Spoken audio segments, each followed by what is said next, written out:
Genderang Pilpres 2024 ditabuh, 3 pasangan bakal capres dan cawapres resmi berlabuh. Dalam 3 bulan ke depan kita akan disuguhi perlombaan janji politik. Bagaimana upaya mereka meraup simpati publik? Saya, Niluh Puspa, mencari jawabnya.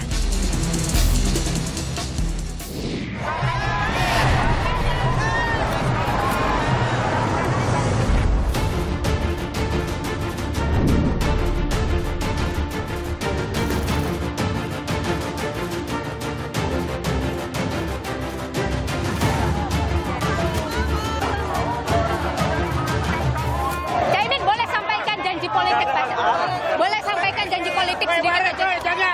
Kita akan melahirkan perubahan yang adil, demokrasi yang bersih, mandiri dalam pangan, tidak lagi bergantung impor. 75 hari waktu untuk kampanye. Pak Anies sudah menentukan strateginya seperti apa?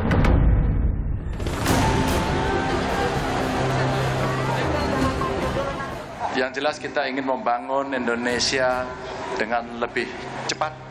Dan tentu saja ada banyak isu, mulai dari transisi energi, hilirisasi yang mesti kita tuntaskan, ada problem politik pangan yang mesti kita pegang kedaulatannya. Pak Mahfud, Anda yakin bisa mendapatkan suara rakyat di Jawa Timur, Pak? Seluruhnya sepakat mengusung Prabowo Subianto sebagai calon presiden dan Saudara Gibran Rakabuming Raka sebagai calon wakil presiden. Orang tua itu hanya mendoakan dan merestui.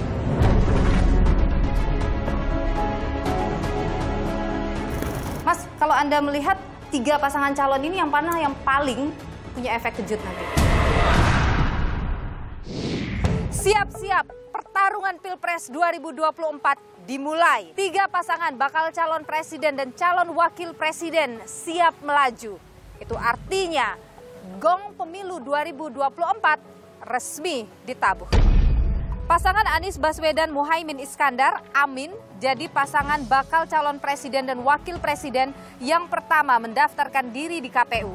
Didampingi partai pengusungnya, Nasdem, PKB, dan PKS. Pasangan ini tiba di kantor KPU pukul 9.30 waktu Indonesia Barat dan disambut oleh Ketua Komisi Pemilihan Umum Hasyim Asyari. Lantas bagaimana pasangan ini menatap masa-masa kampanye yang begitu singkat hanya 75 hari? Bagaimana pula keyakinan mereka mampu memenangkan pertarungan Pilpres 2024?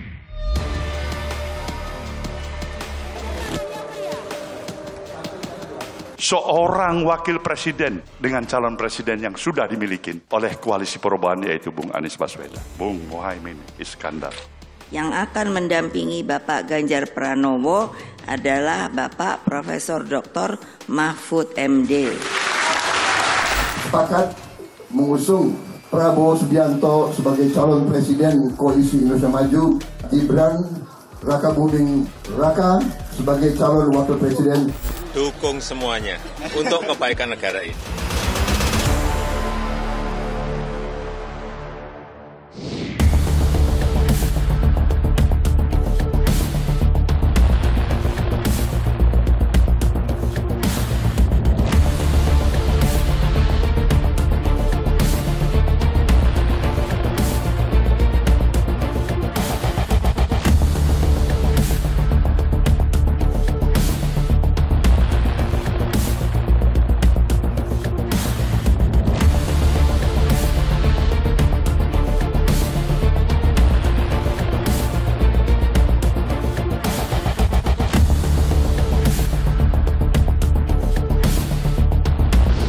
Saudara, ini sudah dibuatkan jalan persiapan untuk menyambut kedatangan dari pasangan Amin, Anies Rashid Baswedan dan Muhaimin Iskandar untuk mendaftarkan diri di Komisi Pemilihan Umum Republik Indonesia.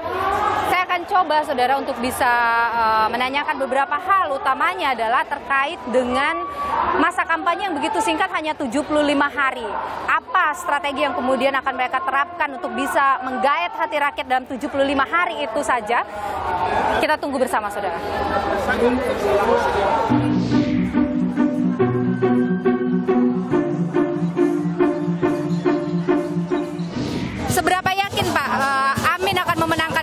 2024? Saya sangat yakin karena beliau visinya adalah dunia dan akhirat.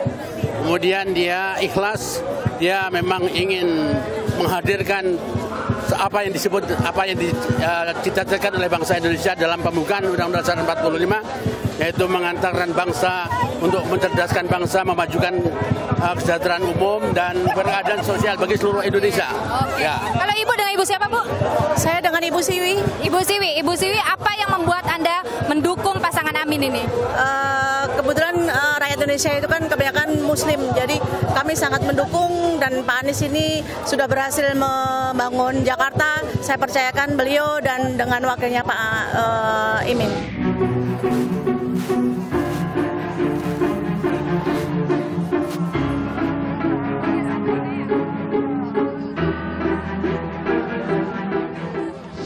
Saudara, ini adalah detik-detik kedatangan dari pasangan Anies Baswedan dan Muhaimin Iskandar atau Amin. Sedikit chaos di sini, saudara. Saya coba untuk nantinya bisa bertanya, mungkin 1-2 pertanyaan terkait dengan masa kampanye yang mereka begitu singkat, saudara.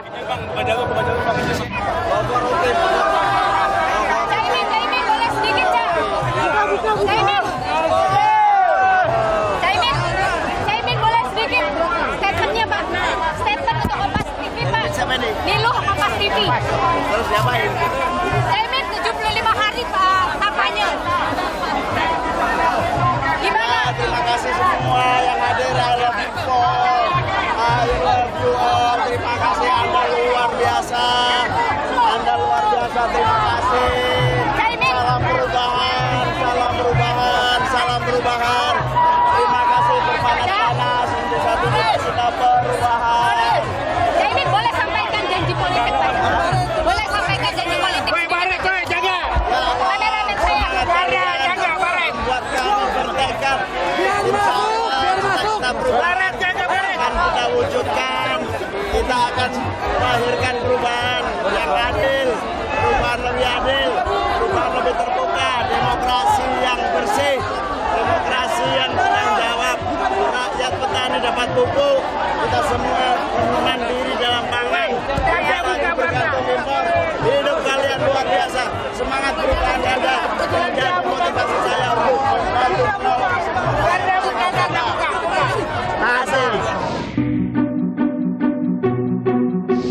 Kami juga ingin menyampaikan secara khusus terima kasih kepada seluruh jajaran KPU yang bekerja kemarin dan besok untuk menyelenggarakan kegiatan ini. Sebagian kita tidak pernah lihat orangnya, tapi kita rasakan kerjanya.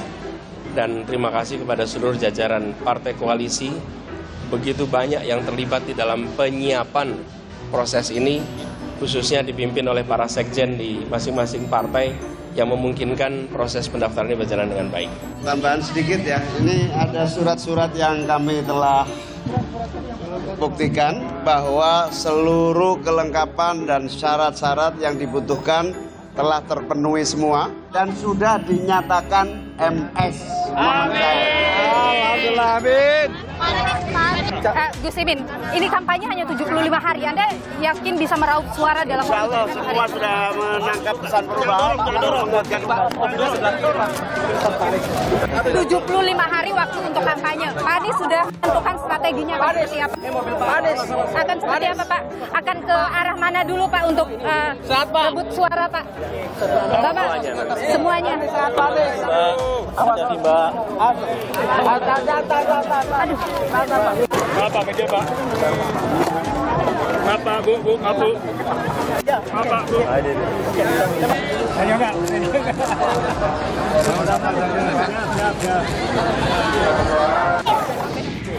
Saudara, baru saja sudah selesai proses pendaftaran yang dilakukan oleh pasangan Amin, Anies Rashid Baswedan dan Muhaimin Iskandar. Dan tadi disampaikan juga oleh pasangan Amin bahwa dari hasil menyerahkan berkas-berkas yang diverifikasi oleh KPU, mereka menyebut bahwa berkas mereka sudah memenuhi syarat. Saya tadi juga sempat menanyakan kepada pasangan ini terkait dengan optimismenya untuk meraih kemenangan. Mereka begitu optimis bahwa bisa meraih kemenangan. Sementara itu Anies Baswedan juga menyebut bahwa seluruh wilayah ini memang menjadi fokus dari mereka dalam masa kampanye yang hanya 75 hari. Mereka optimis bahwa 75 hari masa kampanye akan bisa meraup suara atau hati dari masyarakat Indonesia.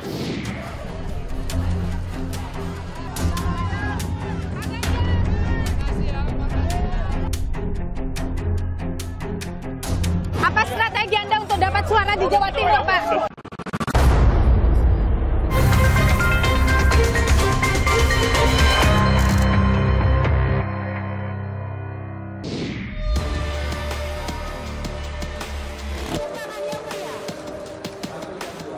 Seorang wakil presiden dengan calon presiden yang sudah dimiliki oleh koalisi perubahan yaitu Bung Anies Baswedan, Bung Muhaimin Iskandar.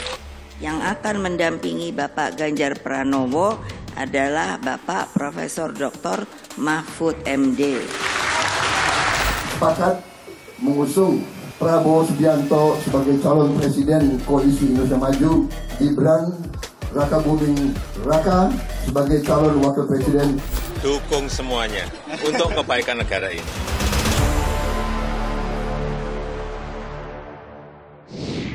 Kamis 19 Oktober 2023, pasangan bakal calon presiden yang diusung PDIP, P3, Hanura, dan Perindo, Ganjar Pranowo dan Mahfud MD juga mendaftarkan diri mereka ke Komisi Pemilihan Umum Republik Indonesia.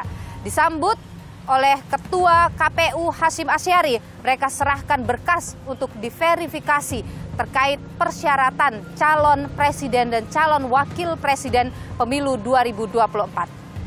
Strategi pemilu yang tepat menjadi kunci untuk bisa memenangkan hati rakyat, apalagi dengan masa kampanye yang begitu singkat. Apa strategi mereka, saudara, untuk bisa memenangkan pertarungan Pilpres 2024?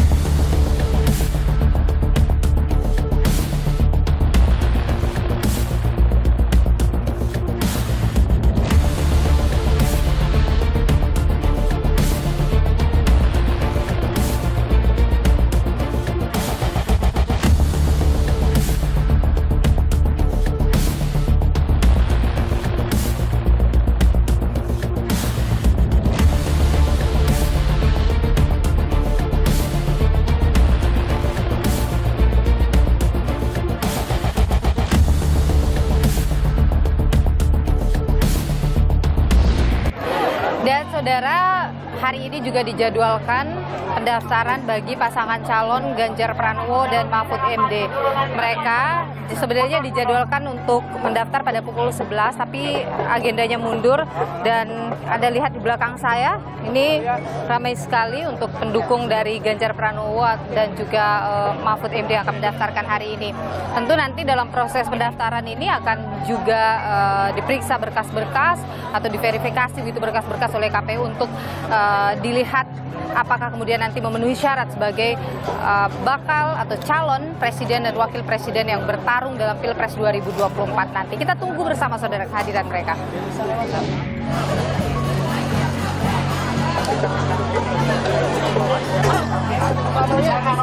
Jangan maju dulu, nanti semua ikut maju. Mundur.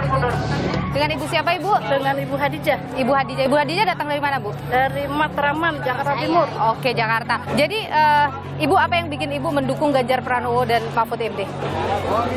Ganjar dan Mahfud MD itu orangnya membaur ke masyarakat terkecil. Orangnya pokoknya super top, markotop deh. Tidak ada orang yang seperti Ganjar atau Pak Mahfud yang tegas, santai, tapi tujuannya oke. Oke. Ya. Kalau Ibu, kenapa Ibu mendukung? Sama karena Bapak Ganjar itu orangnya membaur, merakyat, dekat sama kita seperti itu. Ibu yakin nggak kalau Pak Ganjar dan Pak Mahfud bisa menang Pilpres? Yakin. Satu putaran, menang. Ganjar Mahfud menang. Ganjar Mahfud menang.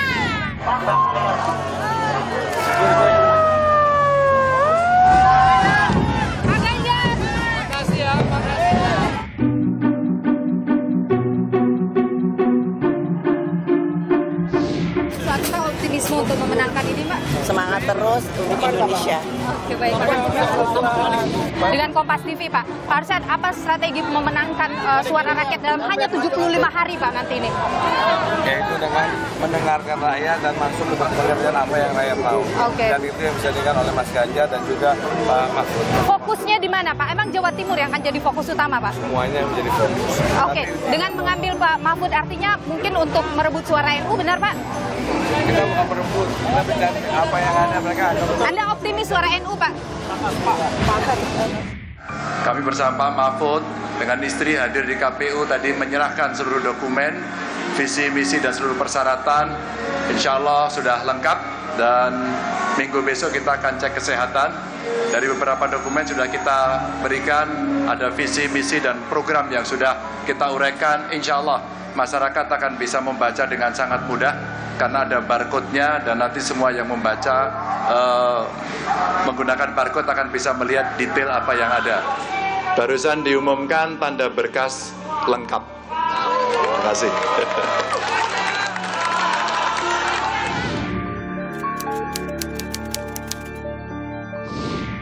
Oh, strategi kampanye. Strategi tidak pernah saya sampaikan di sini.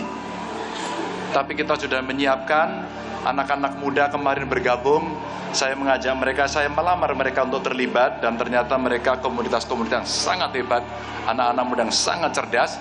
Tentu saja mereka ingin mengambil peran, berkontribusi, karena dia mewakili kelompoknya. Ada yang milenial, ada yang Z, dan kemudian komunitas, termasuk penyandang disabilitas, kelompok perempuan, ya, anak-anak muda, mereka ingin semuanya terlibat.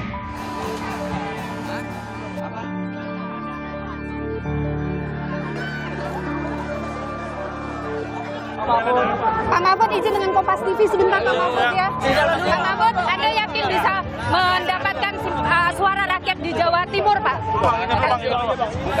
Jawa Timur. Apa strategi, Pak, untuk bisa mendapat? Pak Mahfud, apa strategi Anda untuk dapat suara di Jawa Timur, Pak? Sebentar aja, Pak Mahfud, satu pertanyaan lagi, Pak Mahfud. Apa strategi untuk dapat suara di Jawa Timur, Pak? Sering pulang kampung.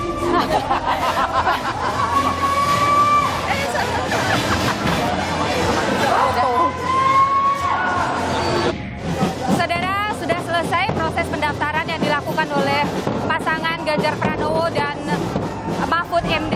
Tadi juga sudah disampaikan oleh KPU bahwa berkas yang mereka dapat sudah selesai diverifikasi dan dinyatakan memenuhi syarat untuk maju sebagai calon presiden dan wakil presiden dalam Pilpres 2024. Mereka optimis, saudara, bahwa dapat memenangkan hati rakyat meski hanya 75 hari masa kampanye yang akan berjalan sampai dengan Februari 4, tanggal 14 2024 mendatang. Sepakat mengusung Prabowo Subianto sebagai calon presiden Koalisi Indonesia Maju, Gibran Rakabuming Raka sebagai calon wakil presiden dari Koalisi Indonesia Maju. Selama ini tuh nama yang muncul selalu dalam survei itu adalah Erick Thohir, mengungguli bahkan yang lain. Tapi kenapa Gibran jatuh pilihannya?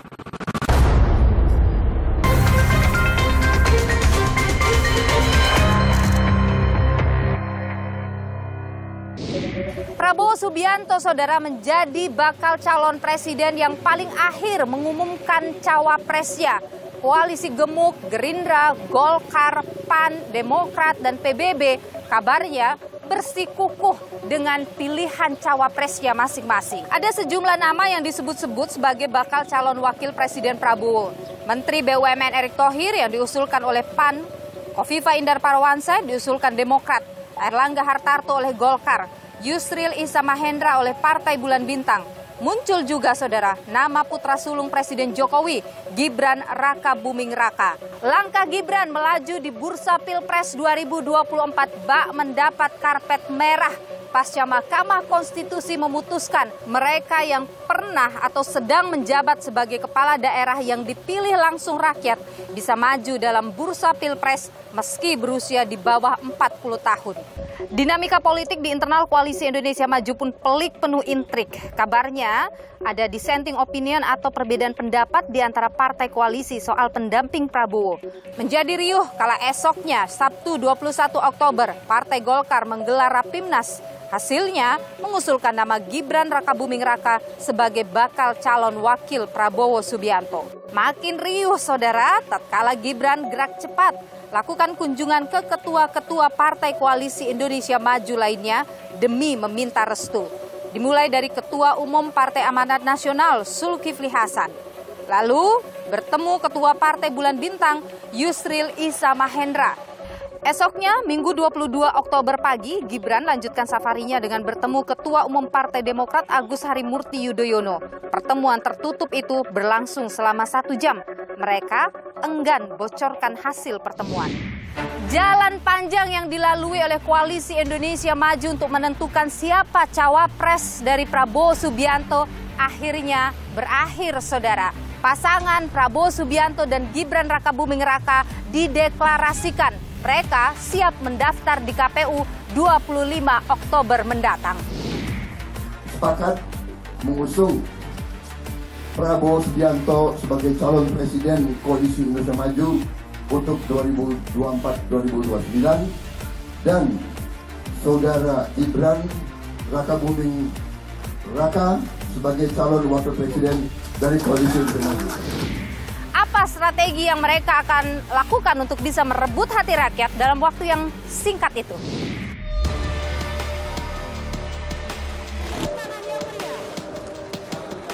Seorang wakil presiden dengan calon presiden yang sudah dimiliki oleh koalisi perubahan yaitu Bung Anies Baswedan, Bung Muhaimin Iskandar.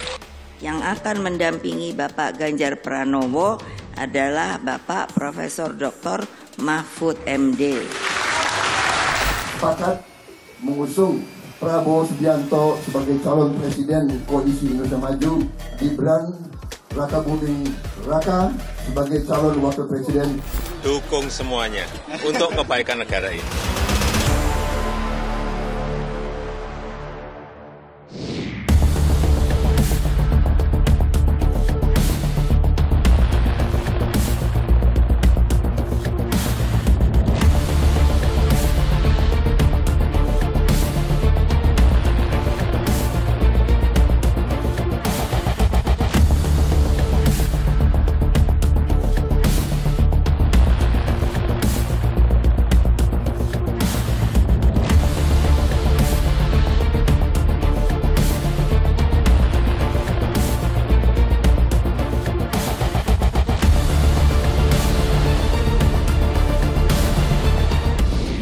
Akhirnya saudara, Prabowo Subianto mengumumkan siapa pendampingnya di Pilpres 2024. Jatuh kepada yang tidak mengejutkan publik, Gibran Rakabuming Raka. Kita perbincangkan hal ini termasuk juga bagaimana ini nanti menatap masa-masa kampanye yang cukup singkat, hanya 75 hari nanti. Sudah bersama saya Ketua Harian Gerindra untuk Partai Gerindra, Sufmi Dasko Ahmad. Bung Sufmi, terima kasih sudah bersama nih, lu. Sehat selalu. Sama-sama. Oke, akrabnya saya Bang Dasko saya memanggilnya ya. Jadi Bung Dasko, kenapa sih lama sekali baru mengumumkan?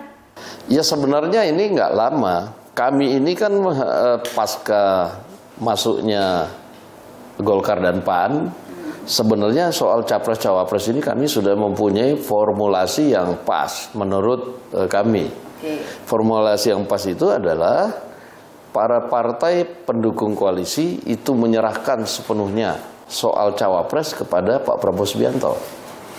Nah, tapi kemudian Pak Prabowo Subianto kemudian walaupun itu sudah diserahkan sepenuhnya, itu akan kemudian mendiskusikan lagi kepada para ketua-ketua umum partai koalisi.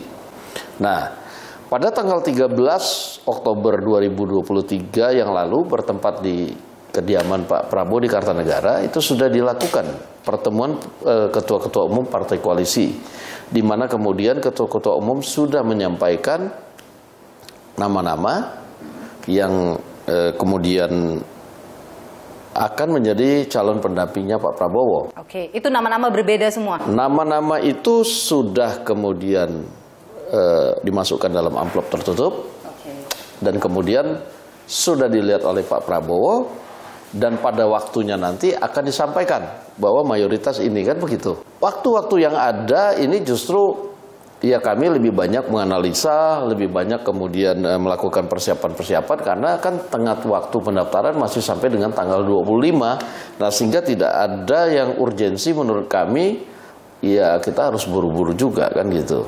Selama ini tuh nama yang muncul selalu dalam survei itu adalah Erick Thohir, mengungguli bahkan yang lain. Tapi kenapa Gibran jatuh pilihannya? Selain parameter itu, kami juga ada beberapa parameter yang kemudian menjadi patokan dalam memilih pendamping Pak Prabowo. Oke, ada pendapat yang kemudian muncul di masyarakat bahwa ini karena ada faktor Pak Jokowinya. Benarkah itu?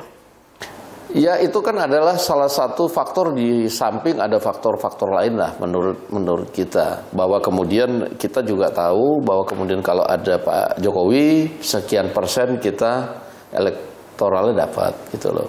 Nah, tapi kan di samping itu juga kemarin-kemarin kan kita juga belum yakin kan apakah sementara kita masukkan nama Mas Gibrannya mau, kan itu juga belum. Lama tidak sih lobby-lobby Mas Gibran? Mau tahu aja. Cukup lama? Saya atau sebentar aja gini, udah mau? Saya nggak mau buka itu di sini karena ini kan ya udah selesai lah kan itulah. Ini biarnya di bagian dari sejarah. Suatu saat. Karena kabarnya Bung Dasko yang sampai pergi ke Solo ketemu, benar ya itu? Ah, itu kan berita aja kan.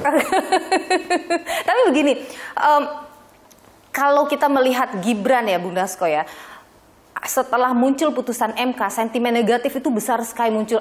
Apakah tidak khawatir Koalisi Indonesia Maju mempertaruhkan, ini sudah yang keempat kali Pak Prabowo maju? Jadi begini, kami juga punya big data, kami juga punya data analitik, kemudian kami juga tahu sentimen negatif itu misalnya di media sosial, itu tuh kan berasal dari mana? Itu ciptaan seseorang? Ya, saya nggak bilang begitu, tapi ya tentunya itu kemudian menjadi juga salah satu pertimbangan, bukan kita mengabaikan, bahwa kita kemudian menghitung benar yang sentimen negatifnya yang benar itu berapa. Jadi optimis sekali di sini ya?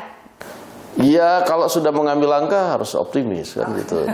Tapi kalau kita bicara soal nanti masa kampanye hanya 75 hari, kemudian Pak Prabowo juga ya kalau saya katakan lebih lambat daripada yang lainnya mengumumkan, bagaimana menatap 75 hari masa kampanye, mampu tidak itu nanti? Ya sebenarnya kita dalam hitungan lambat itu kan hitungan dalam rangka pengumuman dan pendaftaran aja tuh kan hanya hari. Tapi kemudian kalau kemudian sosialisasi, kemudian strategi-strategi yang lain yang tidak bisa dijabarkan di sini, ya kita juga sudah jalan. Namanya juga kita sudah, ya ini kan pemilu kali ini juga sangat lebih awal mulainya kan begitu. Nah, sehingga dari 2 tahun yang lalu mungkin ya kita juga sudah karena amanat Rapimnas Gerindra itu Pak Prabowo diminta untuk mencalon, sehingga setelah Rapimnas itu persiapan-persiapan tentunya kami jalankan. Nah, sehingga ketika mencalon ya kami secara internal partai sudah siap. Beberapa lembaga survei menyebut Jawa Timur akan jadi pertaruhan nantinya. Bagaimana di sana? Optimis? Iya, kita pokoknya akan terus kerja keras di daerah Pulau Jawa dan di luar Jawa. Oke. Baik. Terima kasih Bung Sufmi Dasko Ahmad, Ketua Harian Partai Gerindra sudah berbagi pandangan di Niluh. Sehat selalu Bung Dasko. Mas, kalau kita bicara 2 pasangan kandidat Anies Baswedan, Muhaimin Iskandar, Ganjar Pranowo, dan Mahfud MD, kita sudah bisa mengatakan mereka ini berebut suara NU nih, melihat Mahfud dan Muhaimin. Tapi kemudian ada Prabowo Gibran. Bagaimana Anda melihat kansnya untuk merebut suara NU?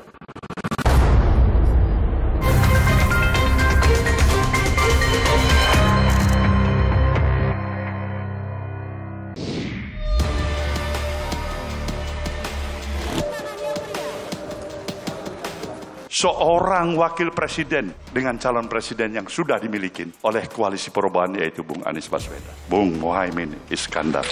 Yang akan mendampingi Bapak Ganjar Pranowo adalah Bapak Profesor Dr. Mahfud MD.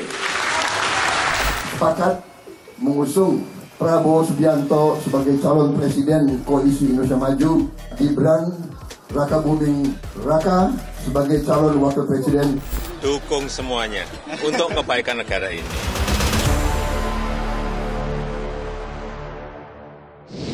Anda sudah harus bersiap menentukan pilihan di Pilpres 2024.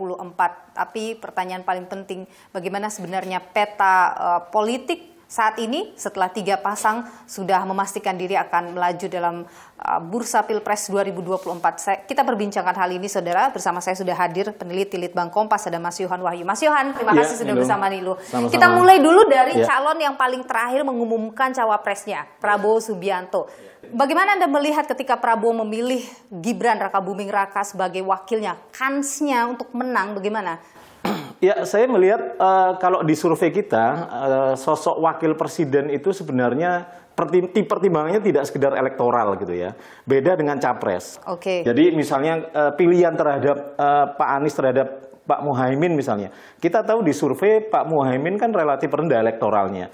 Tapi mungkin dia menyimpan daya elektoral dengan basis PKB, infrastruktur partai, kemudian dekat dengan NU misalnya.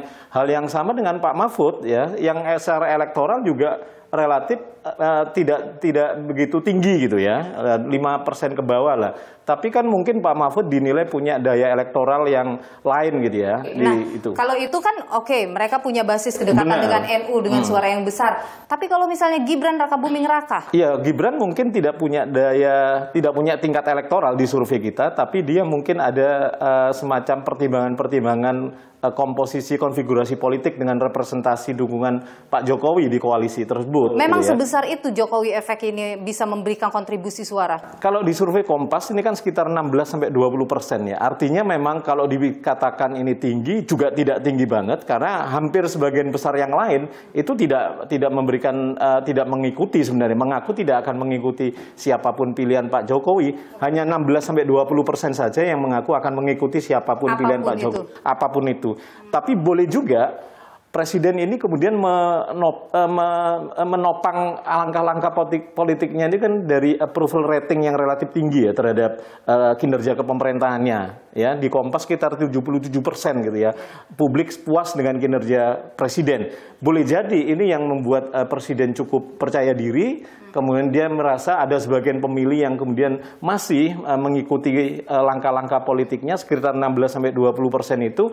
Dan kita tahu Pak Prabowo, Pak Ganjar yang terutama Pak Prabowo seringkali kemudian langkah-langkah politiknya sering mengasosiasikan diri sebagai sosok bakal calon presiden yang kemudian diusung atau didukung oleh Pak Jokowi. Dekat dengan Pak Jokowi. Tapi ketika ada putusan MK itu kan menuai reaksi yang negatif dari masyarakat. Apakah itu kemudian mampu tetap menahan suara atau sumbangan elektoral dari Pak Jokowi? Nah, itu reaksi negatif itu saya yakin akan menjadi kalkulasi tersendiri bagi Pak Prabowo. Tapi dengan di belakang Gibran itu Pak Jokowi, dengan representasi Pak Jokowi gitu ya, itu kemudian dia akan menambah dukungan gitu ya, perluasan dukungan yang selama ini dia hanya bertumbuh ada pemilih loyalnya, ini akan ketambahan pemilih dari pemilih-pemilih yang loyal ke Pak Jokowi. Mas, kalau kita bicara dua pasangan kandidat Anies Baswedan, Muhaimin Iskandar, Ganjar Pranowo, dan Mahfud MD, kita sudah bisa mengatakan mereka ini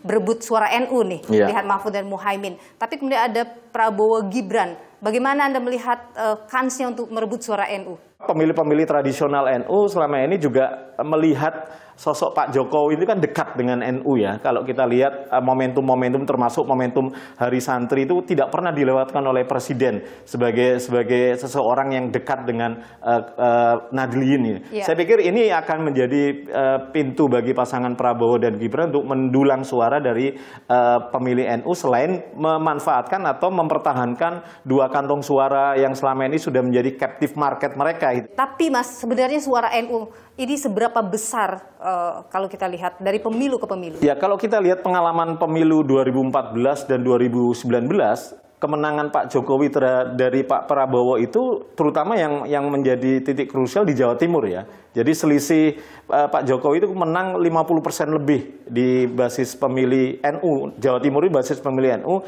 Kemudian di Jawa Tengah juga lebih dari itu. Artinya memang peluang calon presiden ketika mampu mendekati pemilih NU dan pemilih NU relatif tunggal ke sosok calon tertentu, peluangnya akan semakin besar. Mas, kalau kita bicara soal peta wilayah misalnya, yang mana yang paling berkontribusi besar bagi kemenangan paslon dalam Pilpres? Tentu kantong-kantong wilayah pemilih yang besar ya. Jawa itu kalau kita lihat DPT kemarin kan sekitar 55% itu kan berada di Jawa ya. Kemudian kalau kita ngomong Jawa ada 3 basis pemilih yang kantong-kantongnya besar, Jawa Barat, Jawa Timur dan Jawa Tengah. Kita tahu Jawa Barat itu ketat gitu ya antara Pak Prabowo dan Pak Anies dan Pak Ganjar. Relatif ketat meskipun Pak Prabowo memang relatif lebih ada di atas gitu ya, lebih tinggi dibandingkan keduanya. Sementara Jawa Tengah kita tahu PDIP cukup kuat di situ dan memang hasil survei menunjukkan Pak Ganjar juga relatif kuat di situ. Sementara battleground yang sesungguhnya itu di Jawa Timur karena ya satu tidak ada kekuatan yang dominan di situ, tidak ada representasi yang cukup lebih NU gitu ya, sebagai basis NU. 3 pasangan calon ini yang mana yang paling punya efek kejut nanti? Ya, saya dulu pernah menyatakan ada 3 momentum efek kejut ya. Pertama penetapan capres, kedua penetapan cawapres, dan ketiga itu kampanye. Terutama masa kampanye di debat kandidat itu ya. Itu akan menjadi titik krusial. Orang swing voter itu akan menentukan dia akan lebih yakin ke pasangan capres yang mana gitu ya. Ini kan menjawab kebutuhan mereka dan memang sebagian mereka ini ada kelas menengah atas gitu ya. Oke, baik. Terima kasih Mas Yohan Wahyu, peneliti Litbang Kompas atas pandangan Anda di Niluh. Sehat selalu Mas. Terima kasih. Putusan Mahkamah Konstitusi terkait dengan syarat calon presiden dan calon wakil presiden jadi perbincangan panas di masyarakat. MK dianggap kehilangan marwahnya sebagai penjaga konstitusi negara. Benarkah? Bagaimana pula dampak dari putusan Mahkamah Konstitusi ini terhadap peta perpolitikan tanah air?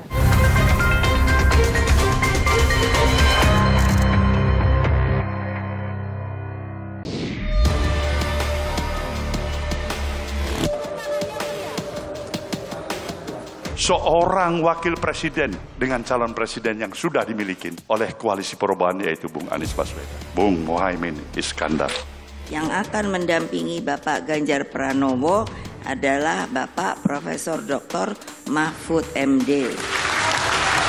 Sepakat mengusung Prabowo Subianto sebagai calon presiden Koalisi Indonesia Maju, Gibran Raka Buming Raka sebagai calon wakil presiden. Dukung semuanya untuk kebaikan negara ini.